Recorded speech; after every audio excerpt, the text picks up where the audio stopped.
നമസ്കാരം. എന്താണ് ക്ലാസ്ട്രോഫോബിയ? അടഞ്ഞ മുറി. ഒരുപക്ഷെ ചിലർക്ക് ട്രാഫിക്കിൽ കാറിൻ്റെ അകത്ത്, ചിലർക്ക് ട്രെയിനിൻ്റെ കമ്പാർട്ട്മെൻ്റ് അകത്ത്, പ്ലെയിനിൻ്റെ അകത്ത്, പിന്നെ എസ്കലേറ്ററിൽ കയറുന്ന ചിലർക്ക് പേടി, ലിഫ്റ്റിൻ്റെ അകം. ഇങ്ങനെ പാനിക്കാവും. അവർ പാനിക് റിയാക്ഷൻസ്, പിന്നെ പാനിക് ഡിസോർഡർ എന്നൊക്കെ പറയും. മനുഷ്യരിൽ 25% ആൾക്കാർക്കും ഇത്തരം എപ്പിസോഡ്സ് ഉണ്ടാകാൻ സാധ്യത ഉണ്ട്. കാരണം നമ്മൾ ഓരോരുത്തരും ജനിച്ച് വളരുന്ന സാഹചര്യം വ്യത്യസ്തമാണ്. അപ്പോൾ ഓരോരുത്തരിലും കുഞ്ഞുനാൾ മുതലേ ലഭിക്കുന്നതായിട്ടുള്ള ഒരുപാട് അനുഭവങ്ങൾ, ചില സാഹചര്യങ്ങൾ, ചില സമ്മർദ്ദങ്ങൾ നമ്മുടെ ഉപബോധ മനസ്സിൽ നിലകൊള്ളും.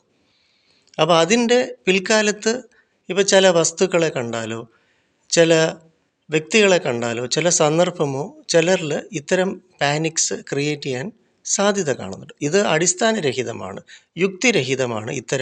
ഇതിനെ ഫോബിയാസ് എന്നാണ് പറയുക.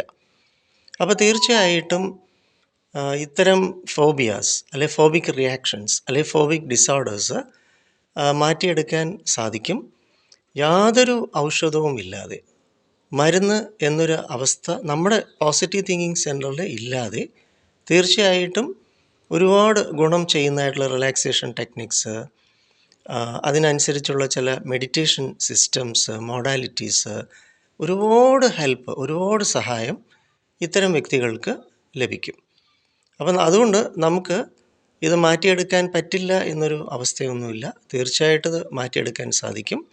അപ്പം നമുക്കെല്ലാവർക്കും ഓരോ തരത്തിലുള്ള പേടി, ഉത്കണ്ഠ, ആകുലത ഒക്കെ ഉണ്ട്.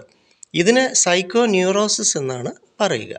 എല്ലാവർക്കും ഉണ്ട്. ആർക്കാണ് ഇത്തിരി പേടിയും വെപ്രാളവും ഭയവും ഉത്കണ്ഠയൊന്നും ഇല്ലാത്തത്? മനുഷ്യരായാൽ ഇതൊക്കെ ഉണ്ടാവും. പക്ഷേ അതെല്ലാം വിഷയമുള്ളത് അല്ല. സൈക്കോ ന്യൂറോസിസ് എന്ന് പറഞ്ഞൊരു കാറ്റഗറിയിൽ വരുന്നതാണ്. തീർച്ചയായിട്ടും ചിലർക്ക് കുളിക്കാൻ തന്നെ പേടിയാണ്, ചിലർക്ക് ഈ കുറച്ച് ഒതുങ്ങിയ ഇപ്പോൾ ടണൽ പോലുള്ള, തുരങ്കം പോലുള്ള ഒരു പ്ലേസ്.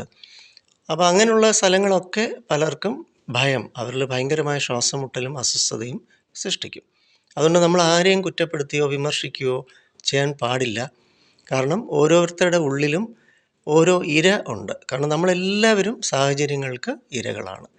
അതിനാൽ ഇതെല്ലാം മാറ്റിയെടുക്കാൻ സാധിക്കും. വരിക പോസിറ്റീവ് തിങ്കിങ് സെൻറ്ററിലേക്ക്. ഒരു മരുന്നുമില്ല, ഒരു ഔഷധവുമില്ല ഇവിടെ. സുരക്ഷിതമാണ്, സുഖകരവുമാണ്, വളരെ സന്തോഷകരവുമാണ്, ഉല്ലാസകരവുമാണ് ഇവിടുത്തെ സിസ്റ്റം. എല്ലാവർക്കും വരാം. നന്ദി.